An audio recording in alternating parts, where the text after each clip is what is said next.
Hello. Good evening. Hey, Melinda. Hey, Hello, folks. Roberto. Hello, Jeff. Hey, hey. Hello. Hello. Let's see. We have a small group tonight. I'm really only expecting one more person, Steve. And, oh, that's weird. Okay. Um, oh, is he here? Here he is. All right. I'll start over as soon as Steve joins us. Hey, Steve. Hey, Hey, oh, am I welcome, late? welcome. Nope, not at all. We're just getting started. You're right on time. Good. I was just saying we have a small group tonight. I think this is probably going to be it in terms of attendance. Uh, this week is 3D Con in Albuquerque, and a lot of our contributors are there.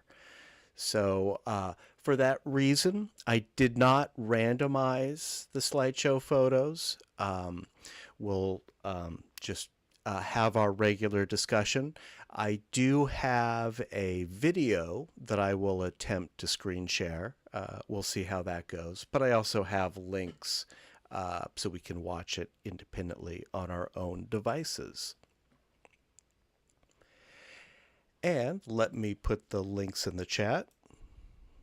I think most of us know how these links work. And we have the poll. Let me get that started as well. While I'm setting this up, does anyone have anything they'd like to announce or share? Uh, Um, yeah, go ahead. Thanks. I really liked last week's meeting. I'm happy to be back again. This is Jeff. Hey, Jeff. I've thought of a couple questions along the week. I did try to take some pictures of stereo slides and with my phone. It just isn't working. I'd rather just work towards moving to a new format Mm-hmm. and start shooting some fresh stuff. Um, my question is, I how can I view these slides in stereo? I have the red and blue glasses, but I don't think that works here, does it? Well, we do have a an anaglyph YouTube stream. That's for the types of red blue glasses that you have. I'll put that link back in the chat here. And then So also I wanted to get recommendations of, I noticed some people wearing certain kind of glasses. Maybe if I can learn a little bit about that or yeah. what people do. So I just put the link to the anaglyph stream of Ah, tonight's slideshow in the chat. okay. That's something you Got you it. can do, on a separate device like your phone or a tablet or Uh-huh. something. Of course, anaglyph isn't the best way to view stereo photos, but it's an option, and most of us have red blue glasses lying around. Uh, Steve, do you have your beam splitters? Do you want to demonstrate those for Jeff? Yeah, these are basically mirrors, and they help you angle your vision. You put two side by side images, usually the left image on the left side, uh, um, and then it just helps you converge them. So really, you can use any monitor, and this just sort of uh, angles your eyes. Some people can free view, which means Right. without this, they just cross their eyes or go wall-eyed. I have tried and tried. I can go I wall-eyed can't, with it. I've tried that. I can't do it. Yeah, but I can go cross-eyed quite easily. Right. So I and this is good for wall-eyed. It's compatible with the side-by-side images that Matt shows. I And got this at where do you get that? Bearson's. And Steve Barrison has a company that makes 3D equipment, I think you probably just Google Berenson or Madam. You probably have the Yeah. site. You could probably put a link there. There's a cheaper version called like a pocket viewer. Um, this is a little better because it has some adjustments. It can adjust the convergence. It's more expensive than you think. I think it was about $30 or $35. But for me, totally worth it. This is for me, the best way to work on 3D and to look at 3D because it doesn't need any special electronics. Right. I used to work in aerial survey photography in the 80s, and we did a lot of topo mapping, and we shot in stereo, ironically, and we had these glasses that would sit on a table, and you could look down. It sounds something like that, where each eye is. Yeah, Huh. that would be a lenticular type viewer using lens rather than Right. Right. That's right. mirrors. I think the term for that is a map scope, and they're still available. I just put a link in the Oh, great. chat to this website we were talking about, Berazin 3D. They Ah. sell Okay. 3D accessories, viewers, that kind of thing. The one that Steve was demonstrating is at the top of the page, and they have various viewers for prints, screens. There is a map scope in there, and even some ViewMasters. And there are other sources for these viewers, but kind of Berazin is where we go. I use a similar beam splitter. I don't remember where I bought this. I've had it for years. It is available, not on this site, but on others. So there are other options as well. Ah. Well, this is very reasonably priced. I was looking at some. The electronic ones are like $600. I mean, they're made for watching movies too. I don't know if it would work with Um, this. yeah, I think some people are using augmented reality glasses to view stereo photos. I don't know if Uh-huh. anyone here is doing that. This seems more reasonable. Yeah, it's a little more portable, doesn't take batteries, Yeah. as Steve was saying. Yeah, Interesting. Okay. Well, thank you very of much. course. Yeah. So, tonight I recommend you try that anaglyph Uh-huh. stream, Yeah. Yeah. better than nothing, and you Uh-huh. can upgrade from there. Right. Thank you. You got it. Yeah, and welcome back. Glad you're able to make it. Well, thanks. Yeah. Yeah. Let me put the QR code for tonight's poll in the chat.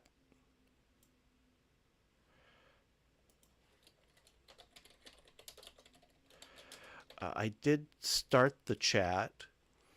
So if you're on Zoom, you should have access to it. If you can't see it, look for the polls/quizzes icon in your Zoom toolbar. The QR code is for smartphones, tablets, that kind of thing. That's what I'm going to use. In fact, let me get that myself.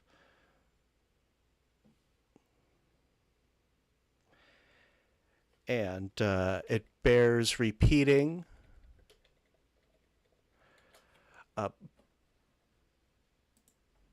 Yes, it bears repeating during the slideshow as each stereo photo is displayed.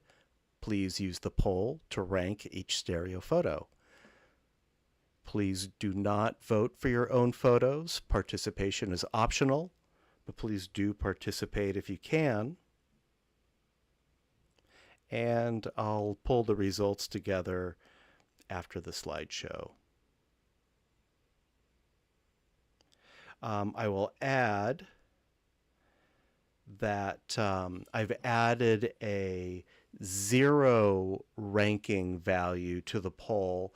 That's in case you accidentally vote for your own photo, you can leave it blank, leave that score blank, or you can give it a 0. We had an issue with that at our last meeting. And I did post some.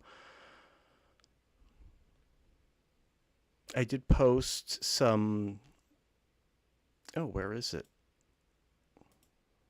Oh, yes. I did post a tips for ranking stereo photos page on the website. They're based on our old guidelines for guest judges back when we had guest judges.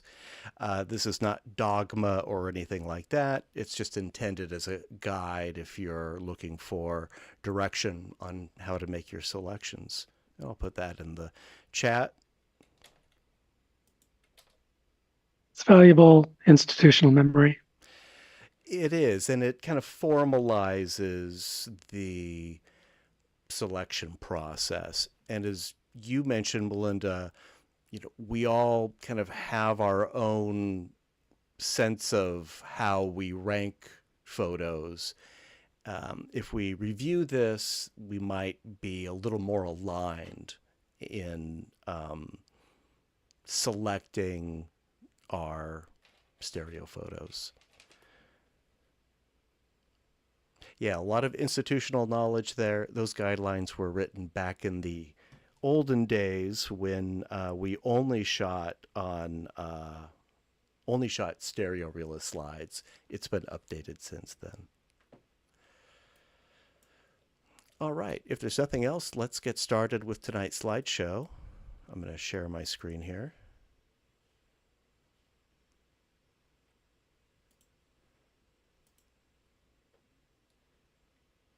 All right, yeah, that looks like the right one. So if you're following along, you should see the title slide. We will start with a group of photos from Roberto. So Roberto, you've got the stage for the first part of the meeting. Okay, thank you. Yes, good or bad. The title of this photo is Wired. Oh, and before we begin, I should mention that tonight is a special division slideshow, and the theme for tonight's special division is shadows, where we're making the shadow the subject of the photo, more or less. It's open to interpretation. That said, Roberto, take it away. Thank you. Well, yes, I took the recommendation from I don't remember if it was Melinda that took this photo, but I remember that I took it years ago with my W3, my Fuji, and fortunately I found it in my archives with my old hard drives. And I don't believe this is the most successful picture for that kind of the details. I don't like it a lot because I don't remember if I used the zoom with this one, but maybe I will have to retake this one with my QX1, the one that it's the mirrorless cameras, because I believe that the details here would be more precise. Like you will have more texture from the wires. Here you can see a little bit of a stereoscopic effect, but I believe that I can get more with a larger format with the sensor. I like-ish this photo, maybe, but I believe it could be improved. Well, it's a good subject, and you've got quite a bit of depth in there. It's not bad in that regard, and the fact that it's all black is kind of your nod to stereos and or to shadows. So it's that's all the justification one could need to for it to fit the subject.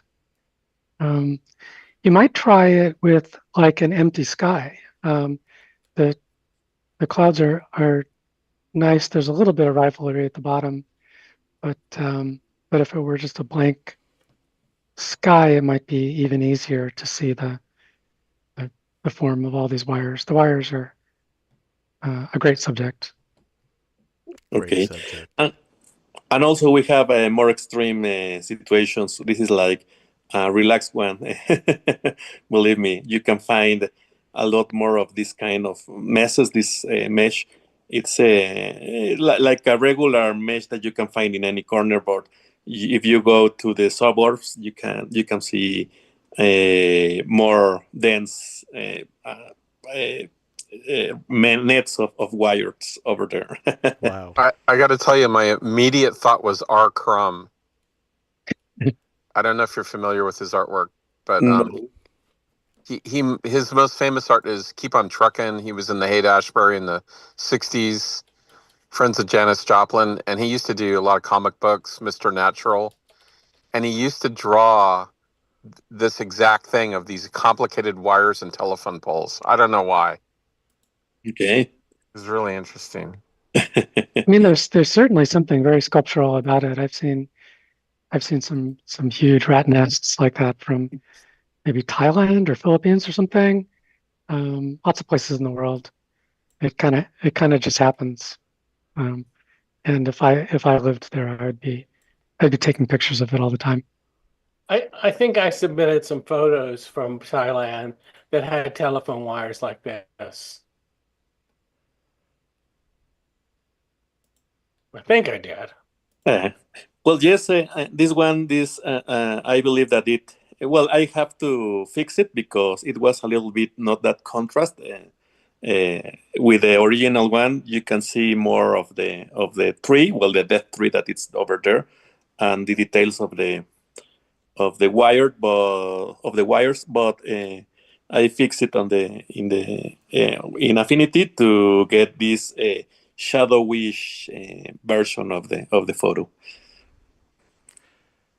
In the chat, I just posted an R. Crumb illustration of the theme that Jeff was discussing, just as a reference.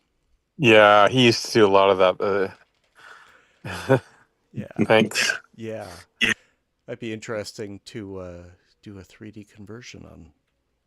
Oh, yeah. This. That might be Good worthy good idea. Yeah. All right, thank you, Roberto. Let's move on to your next submission for tonight.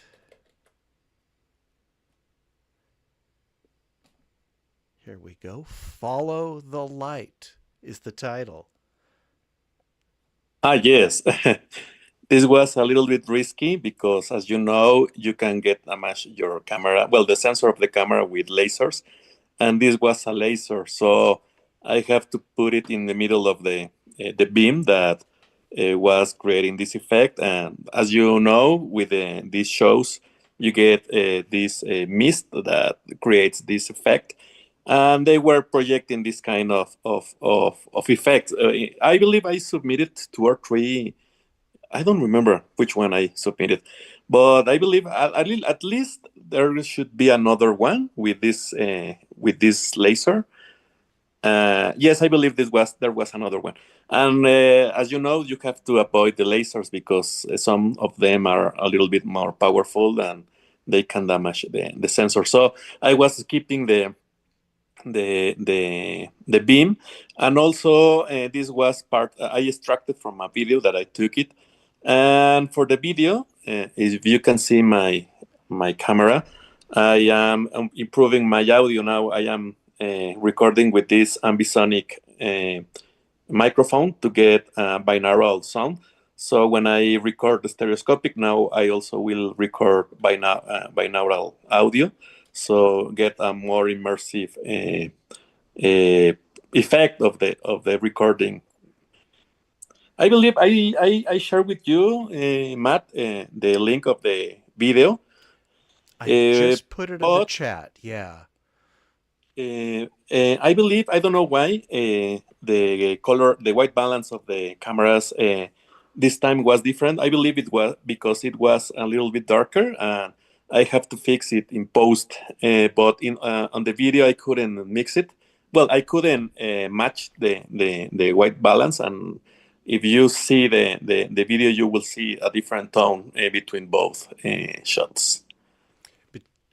between the cameras? Is the Yes, white balance separate between the cameras? Oh, sure. yes, Yeah. yes. I believe that one thought it was a little bit warmer and the other colder, and it doesn't match perfectly. So you will see the difference if you pay attention. It's not. You will notice. Well, we'll take a look. The link to the video is in the chat.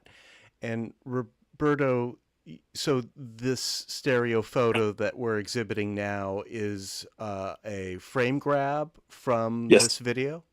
yes. Got it. Ah. And we'll see some more. Yep. Yes, and as I told you, and the video will be improved with my ambisonic microphone now. Well, there's a great effect with this projection on my Lume Pad, especially the rays are coming right through the window. It's very holographic. Really a great effect. Yeah, Yes, the rays are sorry. the rays are very dramatic. There's just a strong window violation on the left with the blue stuff. So I would just pull the stereo window back a little bit, and then it'll be fine. Okay, crop it like getting out all the blue screen. No, not crop. You actually have to pull the window back. So in Stereo Photomaker, that's the left arrow. Ah, okay. Will move it back, and the right arrow moves it in. So you just mash the left arrow a bunch of times, and watch the left edge until it looks comfortable. Ah, okay, okay. And then the other rays are fine, even though they come straight through the window. There's no window violation, so it's still pretty easy to view. Yes, the next three, well, this one and other two will be from the same video. All right, great. And one more question for this one, Roberto, before we go to the next. Was this handheld?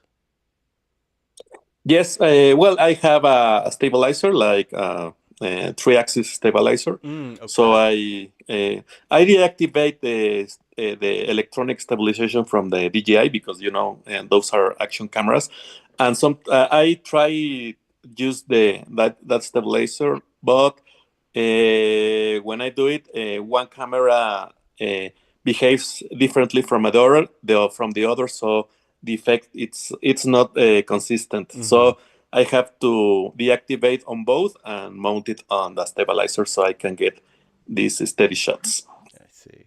Yeah, it's nice and sharp for such a low light environment. Yes. All right, thanks, Roberto. Let's look at your third photo for tonight. This is from the same video, I believe. Yes, almost sure. Alien Abduction is the title. Yes. This is the same beam, but this projection it's a different figure. I don't know how to describe it.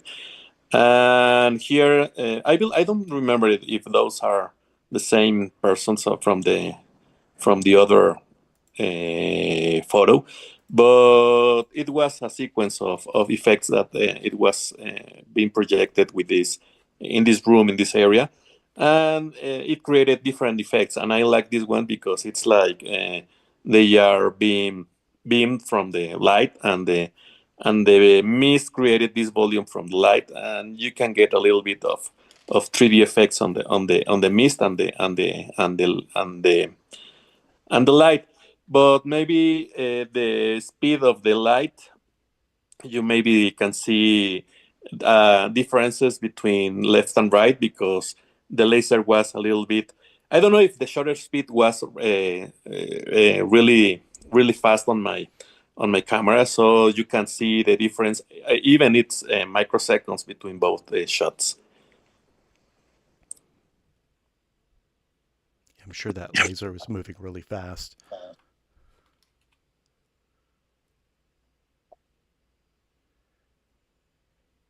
Yeah, you've definitely filled the space with this volumetric light with the mist and and the light. It's a great stereo effect.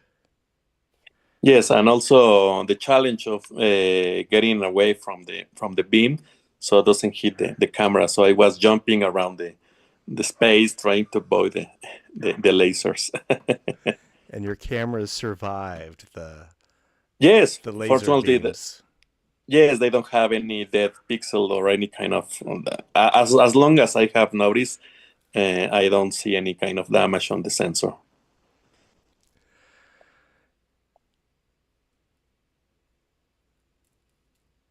And I presume your eyes are okay as well. Yes. I believe in this kind of events, the less critical aspect of the show are the eyes. So And is this illuminated entirely by laser light? Is there yeah, other ambient light? So this is all from the lasers. Wow. yes. Only one beam in the one that you are seeing in front of you. So I assume that it's a really powerful laser. So I was trying to avoid the beam because I don't remember what kind of power you need to damage a sensor. So I was trying to avoid it, and in any case that it could affect my cameras. I don't know about the cameras, but I know that for the human eye, the green lasers are the most dangerous. Okay, because the waveform or the Yeah, the wavelength is can cause damage to your retina more than other colors. okay, good to know.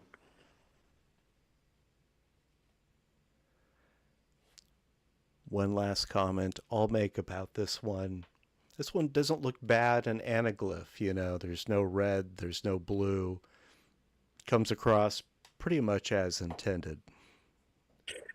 Yeah, it's a monochromatic photo, so you don't have to distinguish any details from Yeah. the colors.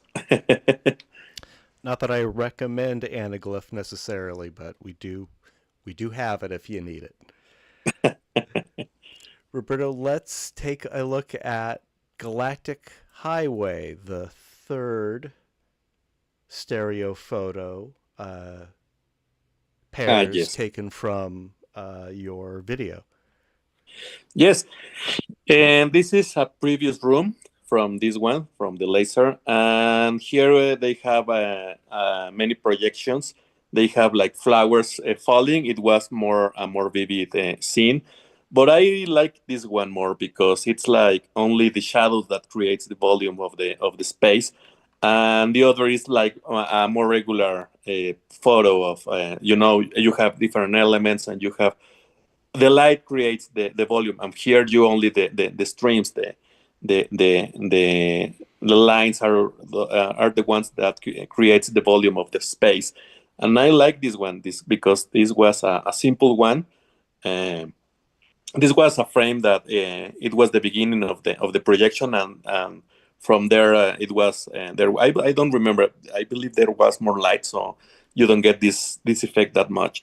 But the intended uh, uh, shot here was to try the to get the volume from the lines, nothing else. Like there's not other element that could give you. If you see one picture of a single picture of the shot, you won't understand what is happening. But if you see the stereoscopic one, you will understand the depth of the shot.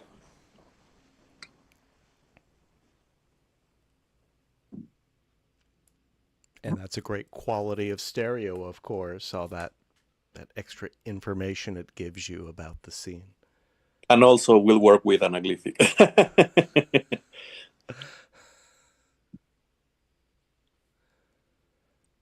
Yeah, this one's very abstract. I wasn't sure what I was seeing when I first viewed it. I thought it almost looks computer rendered. Yes, these are only projections. I maybe will share with you another picture from this room, and it's a more regular space. Like you have walls and the floor with the projection. But it's like okay, you have a wall, a plain wall, and then the other with a plain wall and flowers and the floor. So it's not that interesting as this one.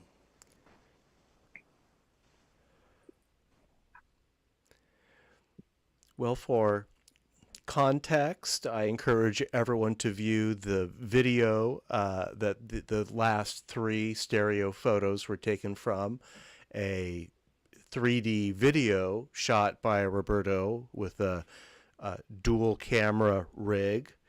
That link is in the chat. You can watch it on your own device and compare and see the source. Thank you. Thank you, Roberto. Yeah, fascinating. All right. Steve, you're coming up next. Let's put the spotlight on you. We have 3 stereo photos from Steve. The first one is titled Deck Shadow.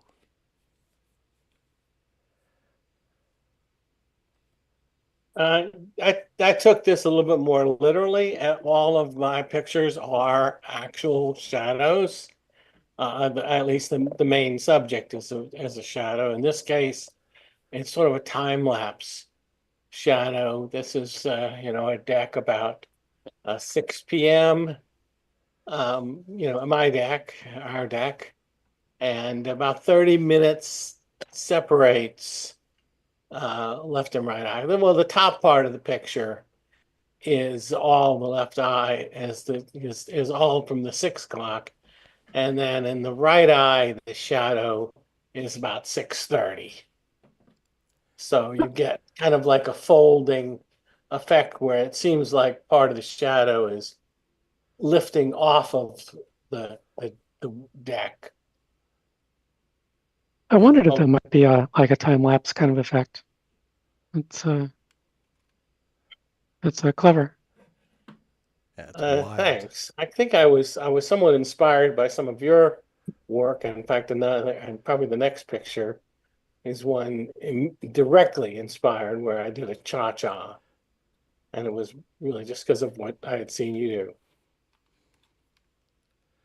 Yeah, it's very nice. I noticed that the stereo window is all the way back at infinity, it looks like. But that's minor. What is that? The stereo window seems to be all the way in the back. I don't see that on my Lume Pad. I see the railing there being slightly in front of the window. Right, everything is in front of the window. That's what I mean. Oh, I see. I see what you're saying. I see what you're saying. So the sky is in line with the picture plane, and everything else is in front of that. Yeah, I think this is how it came off of the. I think this is with the Beam. Wait, no, this is my Samsung. No, this is a Beam Pro because it's a 3D picture. So this is the Beam Pro, and this is as it came out. I don't think I altered, the parallax in Stereo Photo Maker. I can't remember if it was deliberate or I just overlooked it. I know that I was kind of fooling around with, kind of pushing things to get the shadow to appear to raise up. So I probably didn't want to screw that up. But you're probably right. I probably could have pushed it back so it's not extending from the window. Yeah, like if you look at the upper left corner, the little piece of the chimney up there is in exactly the same place in both pictures, which means that's where the window is. And then if you look on the right, there's a brick where you can see, most of the brick in one eye and only part of it in the other. So that's the difference. It should be the other way around. The like the foreground brick should be in the same place, and there should be a difference in the chimneys. It's a small thing. I just mentioned that because No, it's thanks. it's a good picture. Yeah, I need to be diligent and remember to check that. This is how it came out of Beam Pro. it's a nice effect. I love that, the angled shadows. It's a real interesting puzzle. Yeah, well, I'll have to pursue that. And Steve, did you mount your Beam Pro on a tripod or a ledge or something? How did you get this perfect alignment 30 minutes between exposures? Yeah, definitely a tripod. And yeah, the exposures were actually about 5 minutes apart. Oh, And then I looked in to see what would give me the best effect. And it was about 30 minutes. I understand. But yeah, one of the disadvantages of the Beam Pro, at least the unadulterated, is there are no camera tools like you would get in a phone. There's no time lapse feature.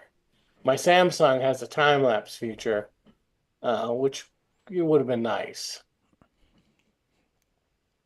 Yeah, the camera app on the Beam Pro is about as basic as they come. But you're still getting some great shots out of it. And But yeah, the camera is great. It works well in low light. It's a lot of things that was lacking in the W3. So I thank you for the recommendation. It's exactly what I remember when you and I went to the 3D Con and they had the Ego. Is that what it was? that's right. And it Evo. had some nice features, but I went, no, that's not for me. I forgot all about that camera. Yeah. Would you say that the easiest, quickest way to get in is with the Beam Pro? That's what I'm thinking. Yeah. Yeah. It's Probably. pretty cheap too. Yeah, I noticed that. And most of the defaults are set pretty well, so you won't have to fuss too much to get a nice image. Some of them will be I just also- fine straight out of the camera. One thing I like to do with 3D is like drag the shutter, or use a slow shutter speed. Is it good for that? No, no control. Okay, all right. It's very bare bones, and it's not particularly good in low light. I mean, Okay. if you mount it carefully, it'll do okay. But Right. it's not a lot of controls. Yeah, But, that said, it does a pretty good job with what it's got. it does what it does well. Yeah. Sounds like. I think it's better in low light than the W3. I'm sure. Huh. And by W3, Steve means the Fuji W3, Right. The older one, right? Exactly. Yeah. The point and shoot That's a real that we used. 3D workhorse, and I love carrying that one around. Has actually a lot of great features, but the resolution's a little lower. Sensitivity is definitely lower. I mean, what is it, 10 years old? More than that, probably. More than Right. that, Yeah, it'd be old for digital. Yeah. Huh. Jeff, I put a link to the X-Real Beam Pro in the chat. You've probably already found it. It's a great way. I don't want to say get started since you're already a stereo photographer. No. Well, I prefer to shoot with a pair of synchronized cameras. I know I want to do that, but the entry cost would Right. be quite steep. I use my X-Real Beam Pro more often than my 3D camera rig because it's the camera I already have on me. It's Right. small, it's light, it's thin. It's about the size of a large smartphone. So it's very Right. portable. Battery lasts a long time. I think you'll have a blast with it. Definitely not a pro level camera, but don't let anything stop you if you're interested in getting into digital stereo photography. It's a great entry point. It's also got some rather wide angle lenses, which has the effect of making it look like it was shot on a very expensive camera. Huh. Yeah, there's a real sweet spot to this camera thanks to those lenses. You can really get close to your subject, really capture that detail. Yeah, As you I've always see. wanted to do tide pools. I, it's kind of an odd distance for stereo. I don't know if it'd work for that. I Oh, have it's fine. shot tide Yeah. pools with this camera. Yeah, works great. Okay, good. I could start there. I recommend it. Yeah, you can probably have this camera by the end of the week. Yeah.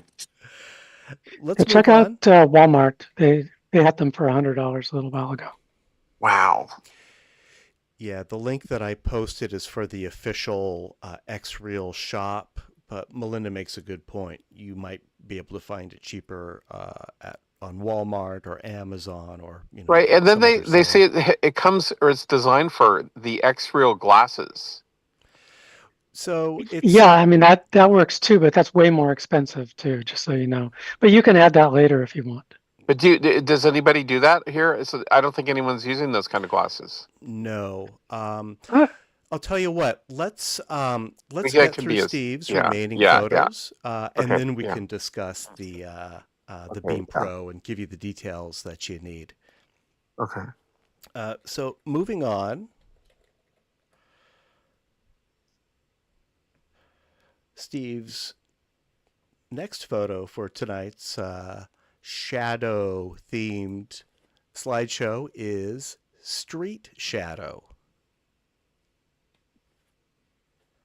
So this is the one I was referring to. I remember Melinda had done one with some grass and did just a cha-cha, and the movement of her body would cause the a parallax change on the shadow, and I can't remember if I think it made the shadow look like it was above the ground. Now this one, my shadow looks like it's below the ground.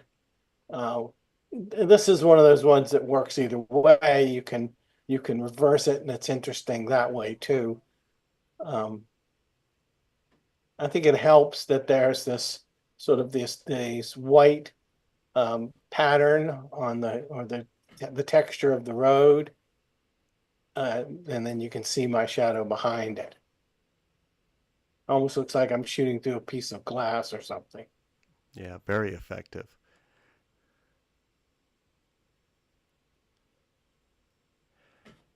yeah, And that's when your motion and the camera motion are moving in the same direction, and you get the below the ground shadow. And if you move them in opposite directions, then it comes above the surface. In case you want to do this on a scene, and um, you don't want to do pseudo to make the shadow come out, which would of course put the background into pseudo also. I've got one that does that. I'll point that out later. I believe this is with my Samsung. I can also see some depth in the shadow. I can see that you're holding your device in front of you. There's there's no detail in the shadow, but there's enough parallax that I can get that effect, as well as the kind of underwater or through glass effect that you described. That's a good point. Yeah, I mean everything in the shadow is just a perimeter, but the perimeter of the camera there is clearly at a different depth from his head. Yeah, That's I'm glad that worked. My fourth picture was of a little sculpture, and I could never get it to look right. It had a fair amount of depth to it, but I was using a video projector, and I was projecting a shadow onto a screen and then rotated it or moved the camera, and no matter what I did, it came out of focus, and I finally just gave up on that. But that's what I was trying for. I was trying to show some depth in the shadow. It was actually Mickey huh. Mouse from The Sorcerer's Apprentice, And now in retrospect, I actually have a picture that I made years ago from the actual Fantasia movie. I could have submitted that because, they're the shadows of the brooms and that. It was very, very dramatically animated. But anyway, this I is recall that one. Yeah.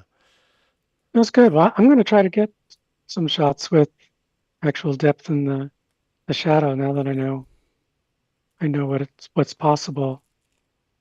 yeah, I think maybe I'll try a bigger sculpture. I mean, it was really frustrating because the it had been so long since I used the projector.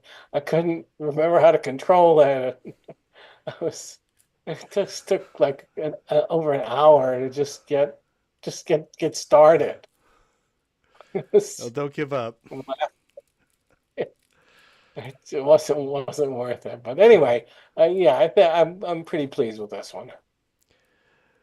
This is also the kind of effect that you can't get outside of stereo, of course. There's no way to suggest this in 2 dimensions. Can't really represent this sculpturally or anything like that. It's a unique stereo effect. Yeah, I do like that kind of thing. Yeah. Let's take a look at Steve's third photo for tonight in the theme of shadows. Shed demolition. So this is a legitimate 3D picture. I was just going through my archives, and I like this picture just because of the wood. And this wasn't really a shed. It was more like a structure similar to what you might grow grapevines on. And it's in our backyard, and the wood was all rotted, so we had it torn down, and I took pictures of the process. And I like this one. Now I did go in and highlight the shadow. I mean, I cut out the shadow and darkened it a little bit. But the original picture looks a lot like this. Um, the shadow had a little blue in it, and so I said, well, let me make it just a tiny bit more blue. But yeah, I'd say the original picture looks a lot like this and change a lot of it. It looks like you got the very last rays of light in the golden hour. Yeah, I think you're right. I think this was near the end of the day. That's how you get the long shadows. I don't know why, but so many of mine are like literally the last minute of light. Yep. Well, It's yeah, if I lived over there, I mean, you could look over and see the Palace of Fine Arts and the sun setting behind it. I would just stare out the window every day. I do. We had some great sunsets lately. Yeah. Yeah, we have I went up there and took a bunch of pictures. these monsoon clouds are giving us incredible skies right now here in the East Bay and in San Francisco. Steve, I think your window alignment is spot on this one. Oh, well, thanks. Thanks. Yeah, I'm pretty sure I did go in Studio Photo Maker and make sure that the piece of wood didn't extend from the window. Although I did briefly consider making a fake end of the piece of wood a la Oleg and have it stick up past the frame, but I decided too gimmicky. It's fine. It's also, I mean, there's a I little bit wanted of to focus protrusion on on it. Go ahead. I wanted to focus on the shadows and not the wood. Yeah. It's good. It's a nice sculptural form. Yeah, thanks. Very effective, Steve. Well done. Thank you. All right. Yeah. Thank you, Steve. Melinda, you've got the spotlight next. And let's see. Now, I think the video is associated with your second photo. Let's start with floating dog shadow.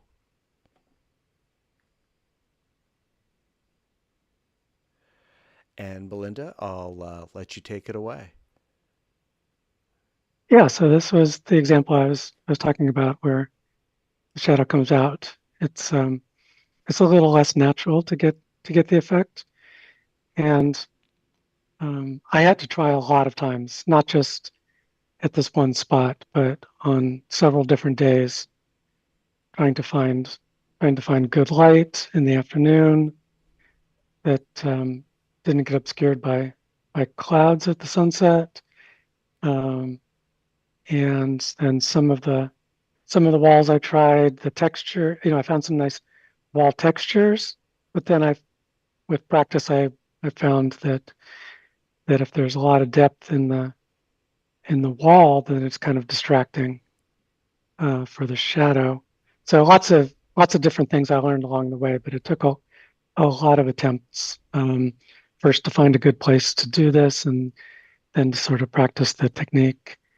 And so what I did was, yeah, I just took two separate pictures. First one on my right, and then a little over on the left. And at the same time, I'm making the dog shadow. Get my first shadow with the picture on the right, and then I move my shadow hand to the right as I move the camera to the left, in order to get the dog to come through come off the wall. And then things like the placement of the eye, I decided I liked having a bright white area there to draw the eye. It sort of didn't work if one of those lines went through it, or if the eye was on the brick. Little things like that. And then and I like this little piece of wall that does have its own little 3D shape to it on the upper left. And then you can see the shadow of the camera in the lower right. I did edit that a little bit because the camera there ended up being behind the wall, but it was kind of distracting. So I edited a little bit so that the shadow is exactly on the wall. I didn't want to distract from the main subject. Yeah, that keeps the shadow puppet the main subject. This is really inspired. Yeah. Oh, thank you. How many attempts did you take before you got this successful pair? Probably 5 or 6. Okay. And then each of those attempts, I took 2, 3, 4 different sequences with small steps. At first, my steps were too big. A little bit goes a long way, especially for the kind of distance that we're looking at here. So I had only moved my hand or the camera no more than, I don't know, a quarter of an inch at a time. That's probably the most you want to move it. Did you shoot this? Are these frames from a video, or is this like a burst mode type shot? No, they're just two individual snapshots with the Beam Pro in mono mode. So just one snap like this, and then one snap like that. Yeah.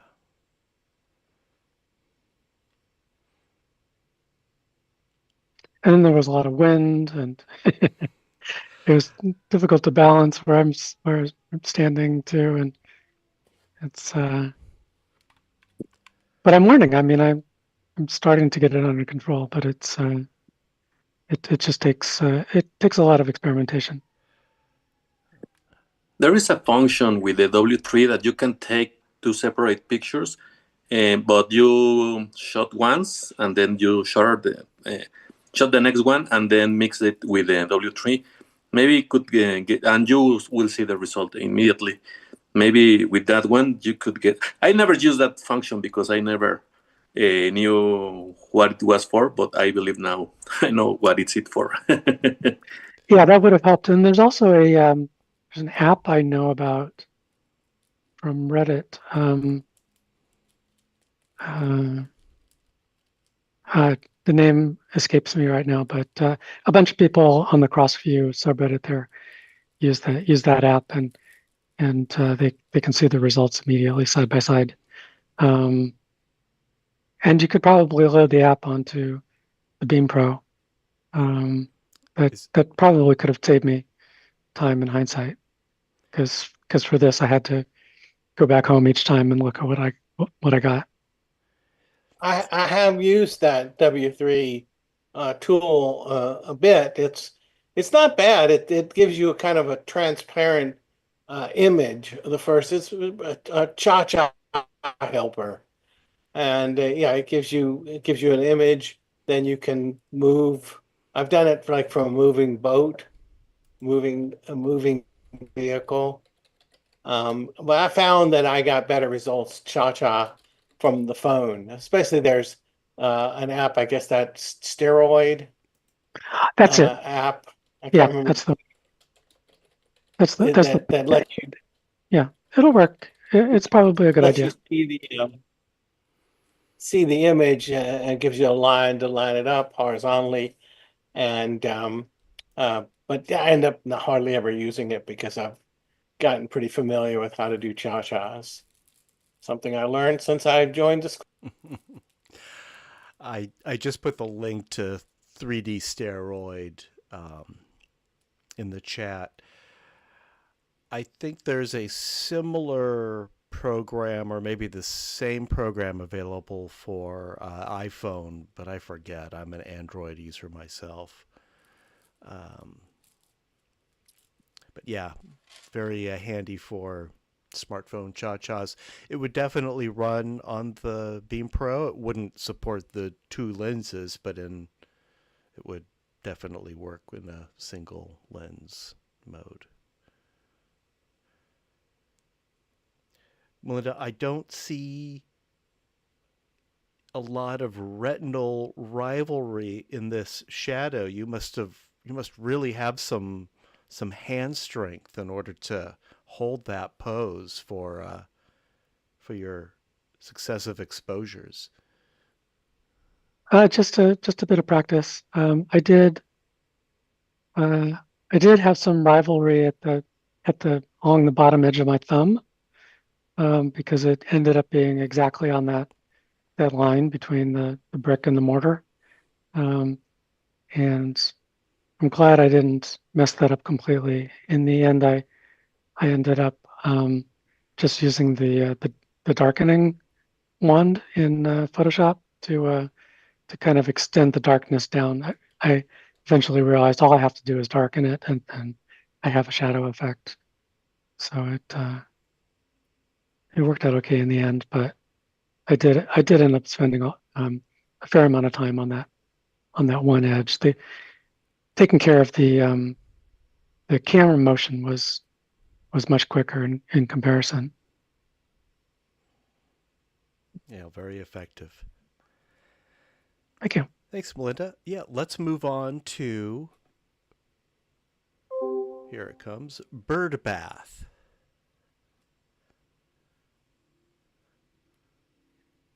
So yeah, this is a bird bath in my neighborhood. I stumbled upon it a couple of years ago when I noticed a bunch of hummingbirds that were like fighting over the territory, and it was quite dramatic. And they didn't even mind me getting very close. Hummingbirds are pretty brave like that. And so every time I walk past there, I look to see if the hummingbirds are there, and I've not seen them again since. But the video that I sent Matt is a little clip of the hummingbird sparring in 3D with the hydrogen one. And this photo I took more recently. I was just really kind of dazzled by the light. This is, extreme golden hour. So all the shadows are being cast from the sun over my left shoulder onto the wall. And but I wasn't really noticing the shadows at the time. It was really the color of the light and the just this sculptural area that keep drawing my eye. And then when the special came up, then I noticed at one point that I had this photo with all these lovely shadows. So the shadows are maybe not quite the main subject, but they're uh, a play a strong supporting role.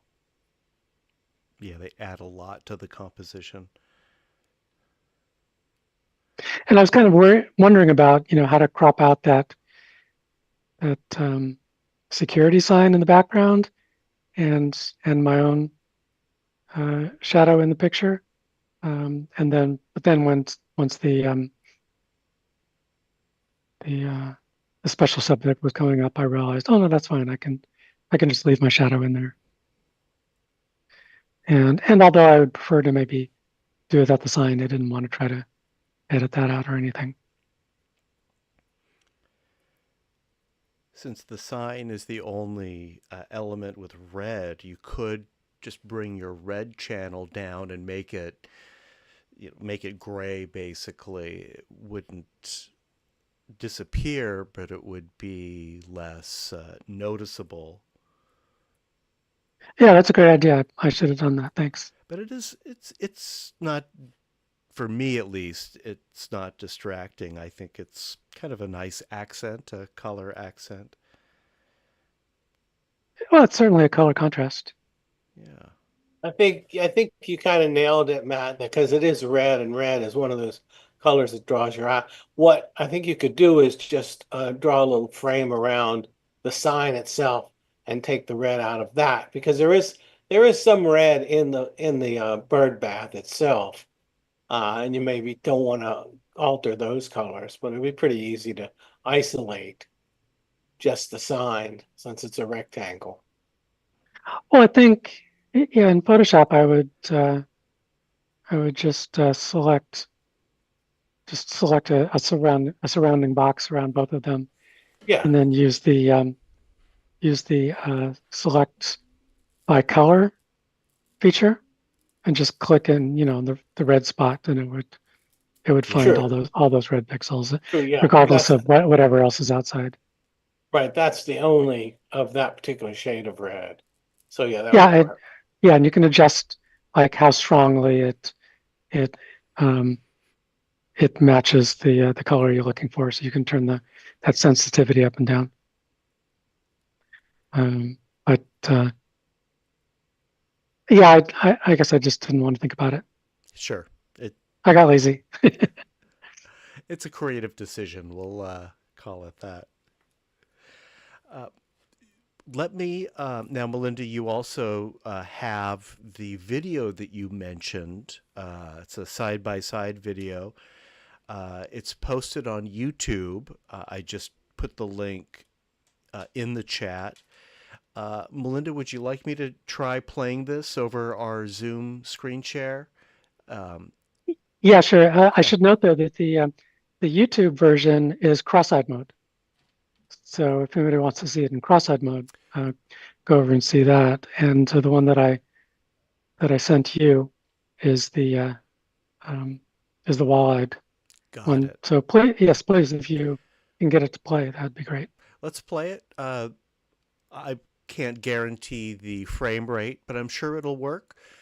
This will appear only on our Zoom screen share if you're following along on one of our YouTube streams or our Twitch stream. You won't be able to see it. So use your beam splitter, use your free viewing skills. Let me put this up. And the sound is good too. You might need to turn it up to hear it. Let's see how this works.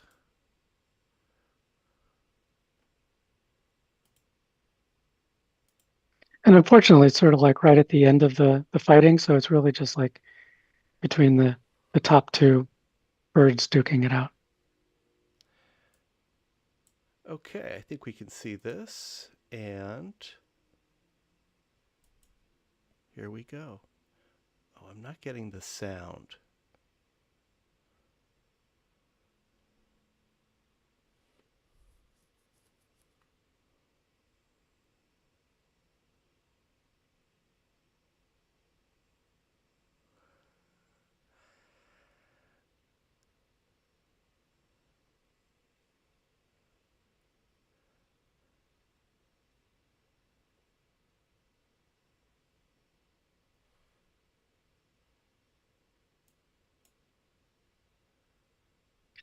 Yeah, so I just recommend anybody that can view the cross view, check it out on YouTube. The frame rate, the higher frame rate is of course helpful, and the sound is really adds a lot too.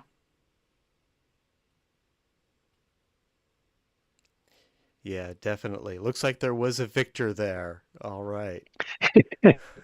Yeah, Yeah, thanks, Melinda. That definitely gives sure. some context to the scene of the photo that we just enjoyed. Yeah, I wish I could get more of that. I never see them again.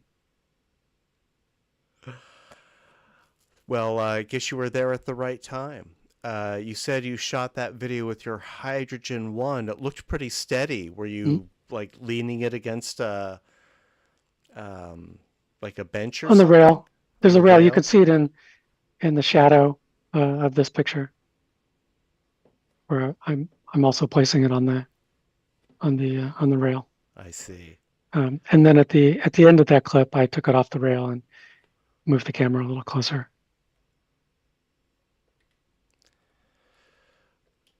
All right. Well, thank you, Melinda. Let's continue with your selection tonight. Your third photo, which is coming up, is titled "I Am a Giant Teapot." Yeah, so this was taken at the Palace of Fine Arts late one night, but with enough blue left in the sky that it came out in Photoshop. And so I found this one floodlight that's sort of in the floor that's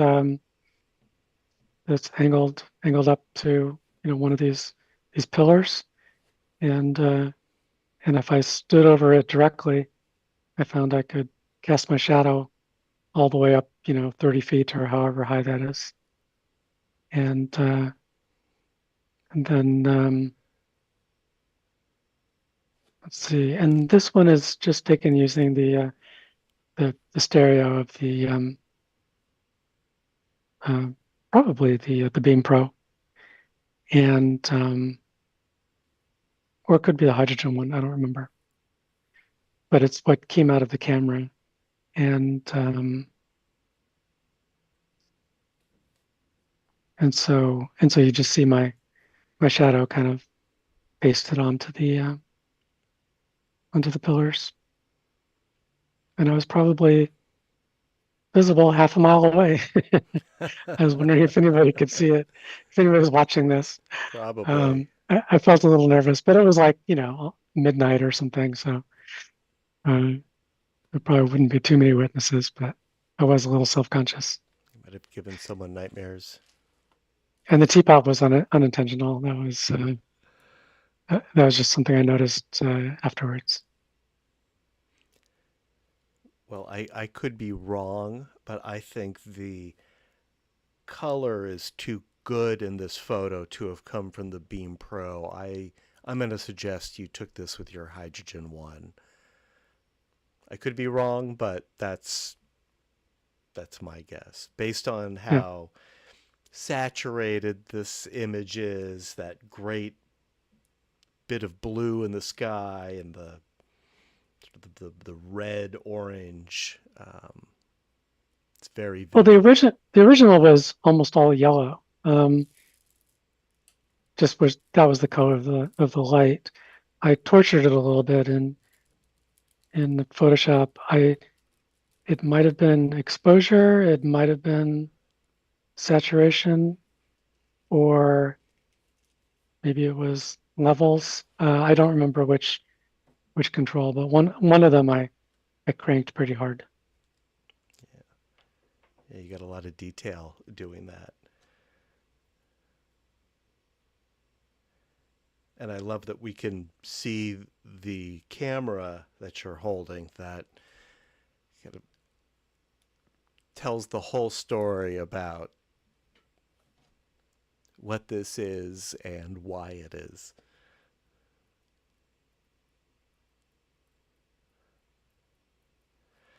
All right. Thank you, Melinda. And from Melinda, we have Little People. Yeah, so this one, you see the original yellow color of those lights. And it was a different set of pillars that I was experimenting with, and so you can see my lower half in the picture. The reason it's the lower half is because some people came and were walking through, and I had the presence of mind to just snap pictures anyway. That's my policy. If anything unusual goes on, get the picture. You can always throw it away later. So I got about 3 shots as these people came through, and this was the best one. And I added a border, which definitely helped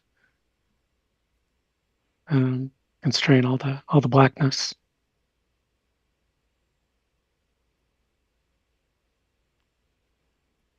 And you've got a shadow for each subject.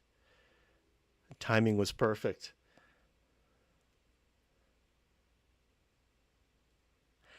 And I think, is that your shadow that we're seeing on the behind, or Yes. sort of merging Yeah. with the first 2 shadows? Yeah. So I was trying, something similar to the teapot ones. Maybe I was trying to make it a 3D shadow. I don't remember. But none of those pictures turned out very well. But I like the one where the people came walking through. That looks kind of, I don't know. It looks like something out of Fantasia.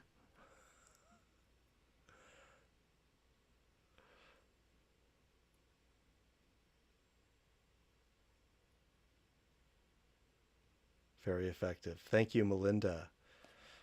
Thank you. And that is our slideshow for tonight. For those who are participating in the poll, let me know if you need more time to make your selections. And if you would like me to run through the slides again, I can do that too. Done here. All right. I see the scores are coming in, and I think we're all done. Does anyone need more time? All right. I'm going to disappear for a minute or two. I'm going to calculate the results. I'll let you speak amongst yourselves.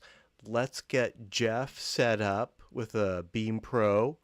Let's see if we can answer his questions about the totally optional and likely unnecessary augmented glasses that can be paired with this device.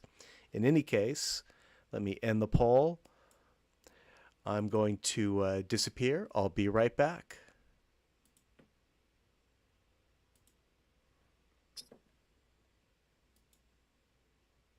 I've been reading a little bit online here about that.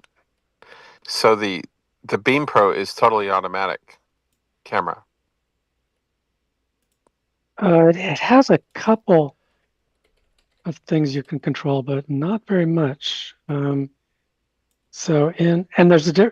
there are more controls in the regular photo mode than in the spatial photo, which it's just their name for the 3D photos. And in 3D, you can one option is to get a horizontal splitter, so you can line up the two lines so that you can get your horizon flat, and that's been helpful sometimes. Uh-huh. And then there's a settings section. You can turn on and off location information, shutter sound. Definitely turn off the shutter sound if you want to do candid photos. Mhm. Grid lines, that can be helpful. You can do JPEG or HEIC, whatever that is. And there's some video encoding controls. Yeah, I think that's I think it's an Apple high definition type of picture. It's supposed to be actually high definition, but taking up a little bit less space. But it's sort of the equivalent of JPEG at not a lossless. If you take JPEG at 85, which is what I use and what I think a lot of people use, then you get effectively lossless, and it's smaller than those high I can't remember what that means, but it's the high definition photo that I think is lossless, but it's not as compatible as JPEG, so I would recommend everybody just use JPEG. And yeah, the other feature is you can show one image on the screen or two side-by-side images, and that's good if you're able to converge. I can do converge on a phone because the images are so small. What do you mean by converge?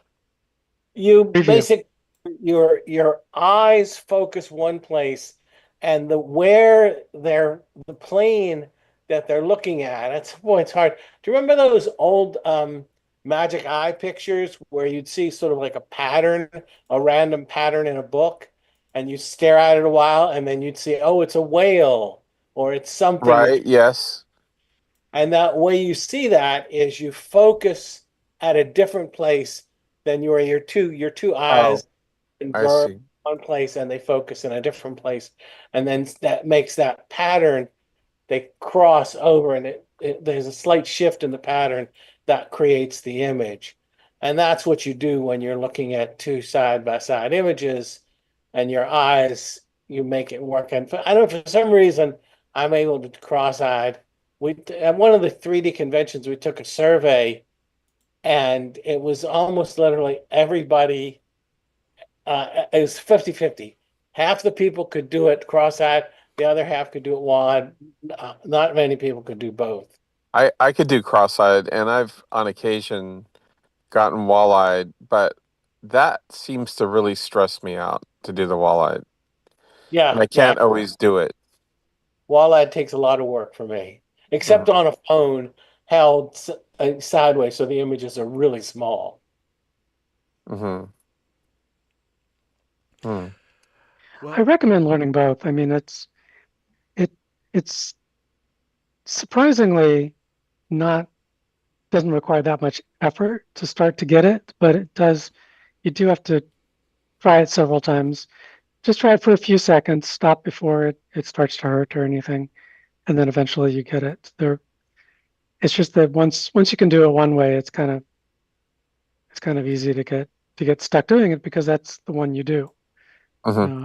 But it's really not that difficult to learn both, and Mm-hmm. it's super helpful for all kinds of things, even stuff that's not even stereo related. Like if there's a document that's been modified, and you're not sure what the change was, if you can put the before and after side by side and fuse them, Oh, then right. immediately you'll tell, oh, that there's a period Oh, missing wow, there or something. wow. It just It's jumps like right out. it's like proofreading. Yeah, yeah, it's certainly a magical power. Huh. Well, I've put the results from tonight's poll on the screen.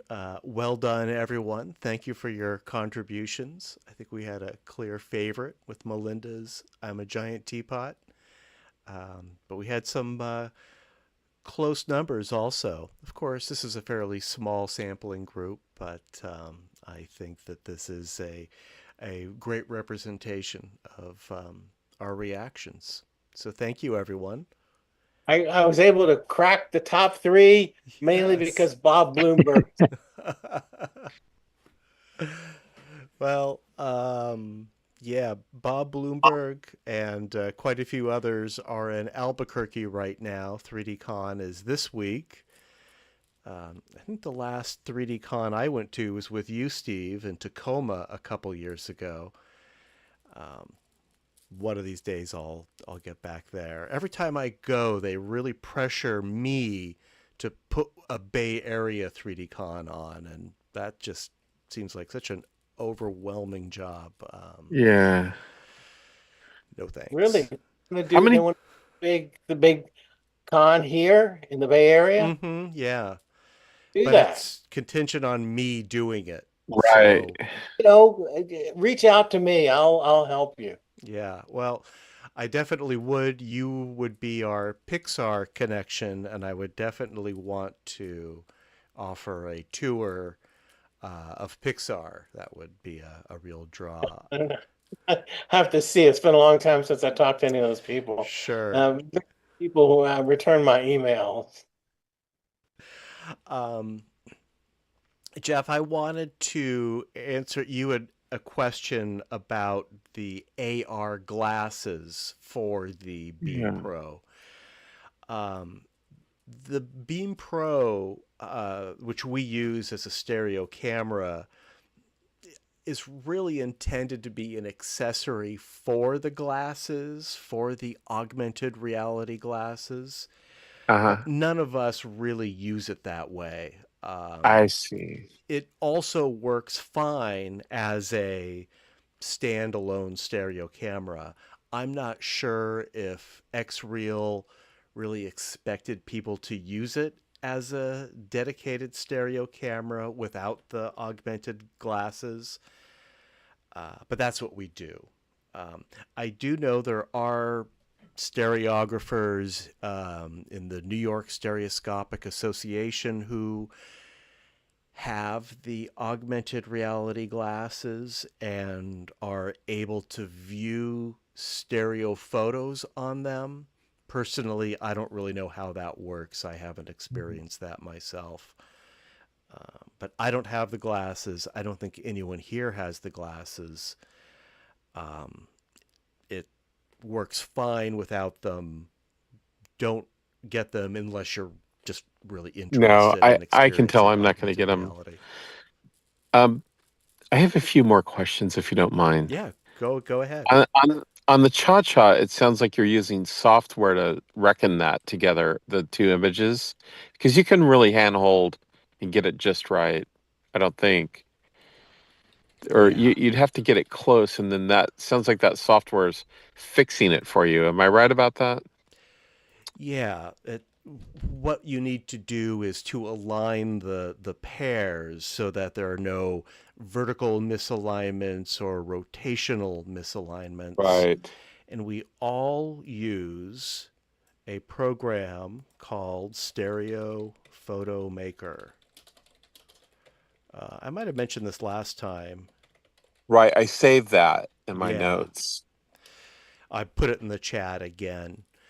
This is the program where you can load your pair, your two images taken from your cha-cha, and oh, I don't know, I don't have the menu in front of me now, but there are manual alignment tools, and there's also a very useful auto alignment tool that will adjust everything for you in just a matter of seconds. It's an incredibly valuable feature on an incredibly valuable piece of software that's free. It's not it's not supported by advertising. There's nothing hanky about it. It's just a free Windows application. If you use a Macintosh, you'll need to run it, in an emulator or something. I think there's a Mac version. I think the Mac version is just the Windows version wrapped up in like an emulator. It doesn't really take advantage of the Mac interface or anything, but you can use it. It definitely works. So yeah, if you haven't downloaded that yet, Jeff, you'll definitely want to start playing with that. And I use it for I'm sure, Roberto, you also probably use it for your synchronized cameras. There's always going to be a little bit of misalignment. Yes, I use it a lot with my RXOs and my QX1s, and I use it on a Mac, and it works fine. Maybe some stuff, but in general, I didn't have any trouble with that. Oh, good to know. Yeah. Now, I agree that stereo photomaker is indispensable. You can do what you're talking about with Photoshop, or in my case, you can do it with Affinity.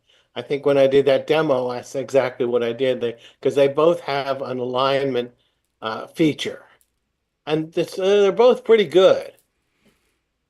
So it's Yeah. takes a little bit more effort. It's definitely Stereo Photomaker is so well designed for stereo photography. It's hard to top it. But if you don't have that, if it doesn't work on your machine, you can use one of those paint programs. Yeah, that's great advice. Yeah, Photoshop does have an auto align layers tool. Jeff, I don't know if you use Photoshop, or a lot of us are I've used using it Affinity. before. Okay, yeah. Yeah.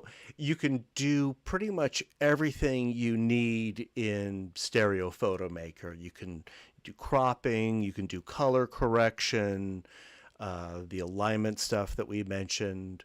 So, you don't need Photoshop or necessarily another photo editing application unless you want to do some more sophisticated Right. edits, that kind of thing.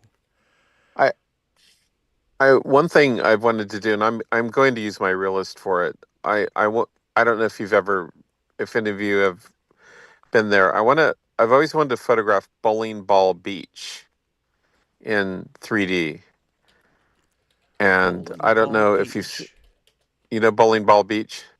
I do not. Let's take a look here. Look at some of the images from that online. When I look at those, I think that would be beautiful for 3D. It's a very unusual geological formation up by Jenner, I think, or not Jenner. It's further up. And it would probably take a couple trips because you have to be at a certain time of day, at a certain time of tide. And I want to drag the shutter and get that ghosting effect of the water. You need like a beater tripod that can get in the salt water. I have an aluminum one. I don't care what happens to it.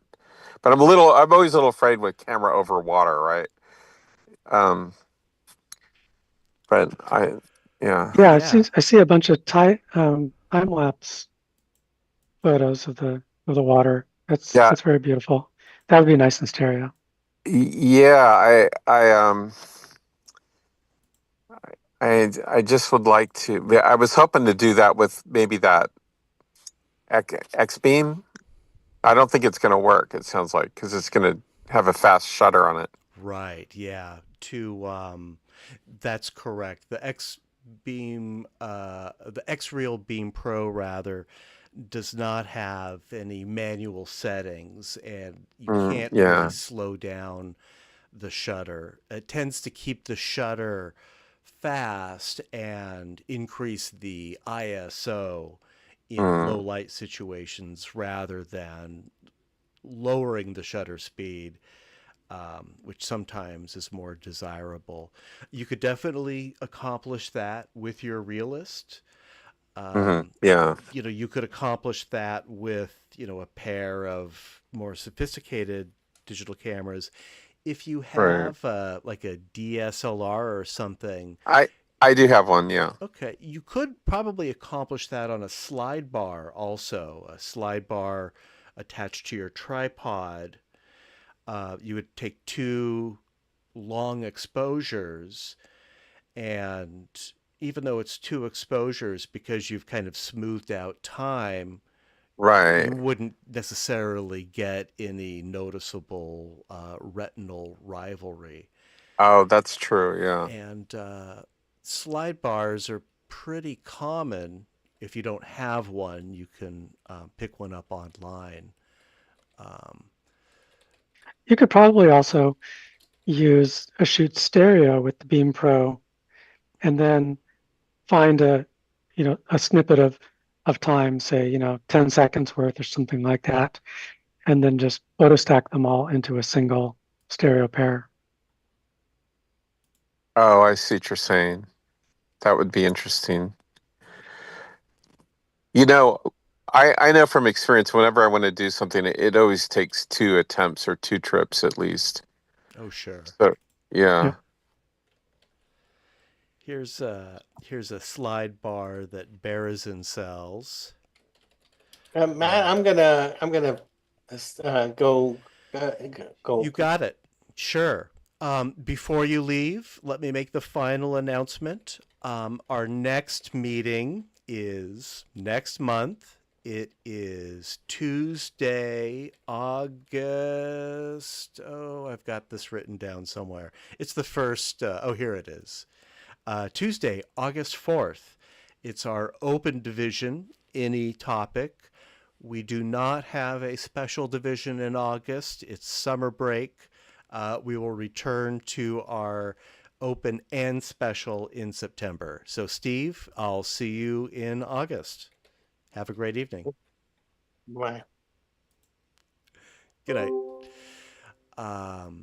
Anyway, I didn't mean to interrupt the conversation. Okay, thanks for sending that. Yeah, that's an option. I think it would work for long exposure photography, a single camera on a slide bar. If you don't want to buy a second twin DSLR and wire Right. the two up, which doesn't sound like the direction that you want to go. Well, I'd love to have it, but Someday, someday. yeah. Why I'm just curious, why do you choose Sony camera for 3D? Is there a particular reason? Roberto, why do you like Sony's? Because I already have the lenses. It's There you really go. expensive to Yeah. migrate all the stuff that I already have.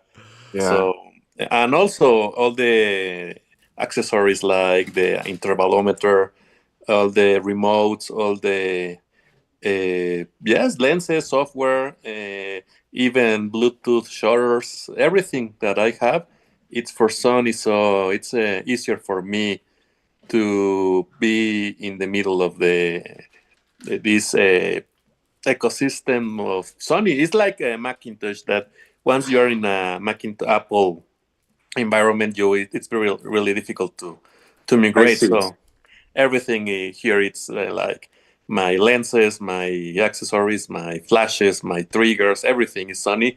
So if I want to migrate to another brand, it will be real expensive for me. Yeah. I have an old 60 Canon 60D. Um, maybe I could buy another used one, you know. Now there is software for some of the Canons. Matt, do you know I which do, ones that yeah. is? Now, it depends on the type of Canon. If you have these DSLRs, Yes. these are actually very straightforward to synchronize. You can just connect the remote shutter release, um, get a cable with a 2.5 millimeter jack at the end, audio jack essentially, and that will connect these two cameras together and synchronize them. clicking one shutter will fire both cameras. For Canon point and shoot cameras, there is a firmware solution that Melinda mentioned. It's called CHDK.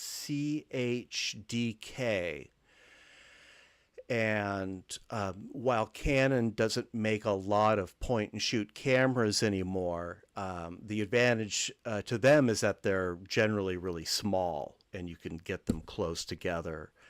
And that firmware update not only will synchronize the cameras, but it gives you other kind of advanced features also. But that really, CHDK stands for Canon Hack Development Kit. And it's not just for stereo photography, but you can synchronize cameras. Now, like Roberto, I prefer shooting with Sonys. I actually prefer Canons, but the Sonys, on the one hand, are also very easy to synchronize. There's just a cable that plugs into both cameras. Both cameras have a dedicated port. It's called the multi-port, I believe. Yeah. The disadvantage is that it's a proprietary system, so the cables are super expensive and that kind of thing. Actually, no. I have a hack for that. Oh, really? Yes, you have to. If you buy 2 intervalometers for the regular, like newer or something, really cheap intervalometers that have the mini plug, like the audio jack. Mm-hmm. You have is the same as the Canon. You will plug the multi. You buy 2 intervalometers and you connect it with. Let me show it. Yeah, Here, I have take a it look. here. Yeah, I'd love to see that. It's really simple. I don't know if you can see this. Let me get into the light. So it's a. Let me. It's. So those are your RXOs, your little Sony action cameras. Yes, and you get this one. This is the mini plug to mini plug. Mm-hmm. So you connect it, and you get it. It's the same as the Sony cable, but cheaper. Okay. Yep. Those are. I get it. So those are. They have a fixed lens in them, right? Yep. The Sonys do. Yeah. Yeah. Oh, 24 millimeter. Yep. This is the RXOs. This is the. So that wouldn't be too hard. No, it's really simple. How much are those cameras? I'm not sure if they're. Let's see. I think I paid $700 each for mine. 1,400 total. They've since come out with the RXO2. And there are other Sony cameras, of course, that you can synchronize. These are nice because they're so small. You can get the lens. You can match, a natural interocular distance. Right. Well, it looks like thanks to perhaps tariffs or memory costs, the price has gone up. But here's the camera. I'll put this in the chat too. These are my QX1s. Are there lenses you put over the front of the camera? No, this is the camera. That's an unusual camera. Yes, only the body, without screen, without anything, only the sensor, and you can interchange the. Oh, nice. The lens. Yeah, and you can get those pretty close to each other too. Yep, this is the APS-C sensor. There must be some kind of mount that holds them together, right? Yes, it's the same rig as the other. You a slide bar, and you can get it both together. or a cage. I use a cage for my. Right. Is the cage made by the manufacturer or? No, regular case, and you have to get a cage that can accept to 1/4 screw, so you can get the both aligned. So it's not that expensive. You Huh. can also get a cheap dual camera bracket. Here's a $10 one. I just put that in the chat as well. They've got, 1/4 inch fittings All right. for your. Yeah. I have something similar for another purpose like Yeah. that. Yeah. Yep. They're also sold for, it's like flash holders, that kind of thing. Right. And Matt, you also have like a beam splitting lens attachment. I do, yeah. An attachment that fits over a DSLR lens. Huh. And it's fair. It's definitely it limits the camera settings Right. that you Oh, can yeah, I've use. seen those. But it is very convenient. Yeah, they and have they're those like for inexpensive. the old Bolex. Sure, yeah. Yeah. They make modern versions for Canon DSLRs and Nikon DSLRs. I forget the manufacturer. But L'Oreal? Yes, L'Oreal, that's it. That's another option too. If you have a DSLR and want to use it for stereo without getting a second DSLR, and it's also a more compact, portable solution. I've always wanted to do 2 separate cameras on a slide bar. I've always known of that, but it just sounded really interesting. I've got some extra slide bar material too. It's called I keep forgetting the name, like a T-slot, I think. It's used for making all kinds of temporary rigs for like in engineering and in physics and stuff like that to set up experimental setups, and all these standard components will fit into it and can slide up and down the bar on any of 4 sides of this Okay, piece of aluminum. I know what So you mean. I got a big long piece of aluminum. I chopped off like 2 feet that I use. I've got another 6 feet or so of this stuff if anybody wants a chunk of it. So if you want to make your own slider, I can set you up. Wow. It's really hard because once you go down this path, you need to really, think it through. It's a commitment. Yeah.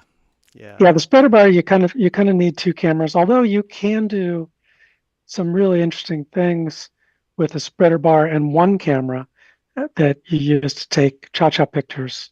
Right. With, like there's an amazing way you can do cha-cha panoramic shots by moving the camera around, like 180 degrees in one shot, then move it to the other side and do the same thing to get the other half. And it's a magical technique that'll do panorama where it's in stereo everywhere. It's mostly meant for having 2 identical cameras. And work yourself up to the dual camera rig. You can start with the X-Real Beam Pro. You still have your stereo realist for more sophisticated shots. And with my DSLRs, my cameras, these are pretty old, but I bought the first one new. I bought the second one secondhand maybe 4 years later. The serial numbers aren't anywhere near each other, but they still synchronize fine, and and that's the Sony results. Setup. No, I'm talking about my Canons. Your Canons, right? I use. Is that like a 60D or a 24 or which one This is it? one it's a Rebel. This is a Rebel T7 right here. Oh, Got two of okay. All them, right. yeah. They're really lightweight, They're plastic like body. consumer grade, right? Exactly. Yeah. You could buy them like at Costco. Yeah. Yeah. They're quite a bit less expensive than the Right. EOS Canons. And then what lens do you put in it? Um, you know, um, yeah, what's the best lens? I think it really depends on the effect you're looking for. You can And use the wider subject. lenses and get closer to your subject. You don't want to really go to telephoto.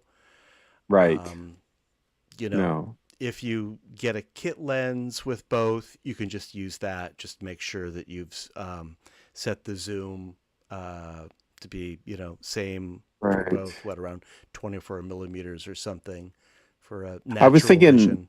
would it be like a 35 millimeter lens that you're using It'd be like commonly, the or equivalent, depending on your sensor size.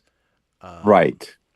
And that would be for like natural stereo, like um, if stereo photography where the lenses match an average interocular distance, and they're not too wide or too long to give a more Right. I natural suppose effect. with the Canons, they're always going to be wider than a natural inocular distance, right?